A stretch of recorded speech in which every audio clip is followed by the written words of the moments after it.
soup today. A lot of Caribbean food is either meat or fish based, and traditionally soup was definitely cooked with meat. But more and more people today are turning to a vegetarian or a vegan based diet, so we're going to make a vegan soup which is just as flavourful and just as nourishing. We always add dumplings to our soup, and in this bowl I've got some plain and self-raising flour, I've got a little bit of salt and some mixed herbs. I always add some self-raising flour to my dumplings because I like them to be a little bit lighter, but you don't have to. So what I'm going to do now is just add some water so I can make a dough, and I'm going to try and do it gradually so that it's not too wet. So I'm going to add a little bit more, and that should just about do it. Give it another mix before I put my hands into it to knead it all together. So I'm just going to knead this together for a couple of minutes until it forms a nice little ball. Okay, you're looking for a consistency that's quite soft and not too dry. And this is about ready now, so I'm going to stop. And because I'm not ready to use it quite yet, I'm going to add a little bit of oil, just rub a little bit of oil onto the top of it so it doesn't dry out. So I'm going to start off by preparing the veg, and the first thing I'm doing is peeling this yam, which is actually one of the tube root vegetables known as ground provisions in Caribbean cooking. There's so many different types. There's cassava, dashing, there'll be eddos, there's all different ones that you can choose, and you can use any of them for your soup, but I'm using yam. I'm gonna chop this into bite-sized pieces. If you don't have access to this type of food, you can use potatoes and turnips and swedes and types of things that you can generally find easily accessible in the supermarket. So once I've chopped these up, I'm going to put them into some water to prevent any discoloration. Okay, so now just preparing the onion and the garlic.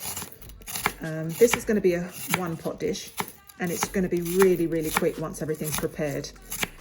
I prefer not to add too much spice to food when I'm cooking because I actually like to taste the flavour of the food, but it's entirely up to you how much spice or how hot you want to make it. So I'm just finished off chopping the okra now. I'm going to add it to the soup at the end, and it's going to bring some texture because it will still be crunchy. Right, so the first thing I'm going to do is add the onion to the pan. I'm going to cook that for about 5 minutes. Let it sweat down, and then I'm going to add the garlic to this. And you can always use dried thyme if you prefer, but I like using fresh because it adds a subtle earthy flavour, which I really like. So I'm just adding curry powder, salt and black pepper, but you can add whatever seasoning you want to. And now really is the time to add that because it gives it a chance to cook out and all the flavours are released then.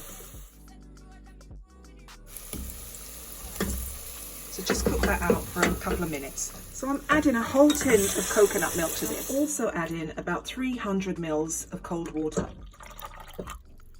And I'm going to let that cook and heat up for a couple of minutes.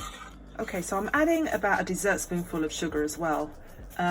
Tin coconut milk can sometimes be slightly sour, and the sugar helps to balance this out. Starting off with the dumplings.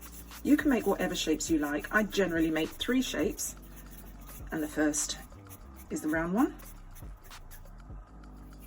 The next is the sausage shape. And the last one is just like a little disc. There you go. Because this is a soup, I want there to be a fair amount of liquid. I'm adding about another cupful of water. Just adding the yam now, which I'm going to stir in and leave to cook for another 10 minutes. We're almost ready to put the plantain in the soup. So first I'm going to show you how to peel it.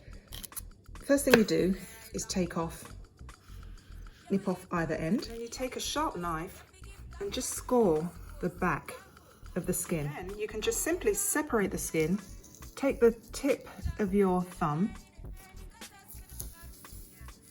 and peel away the skin. It's really quite easy. Just chopping this up again into bite-sized pieces before I add it to the pot. I'm adding the plantain to the soup, and I'm also adding a carrot just for added colour.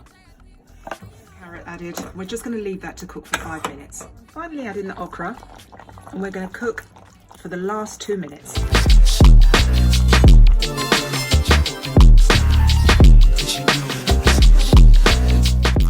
So we think this is a really nice way to use ground provisions, which can very often be served quite plainly and frankly really boring.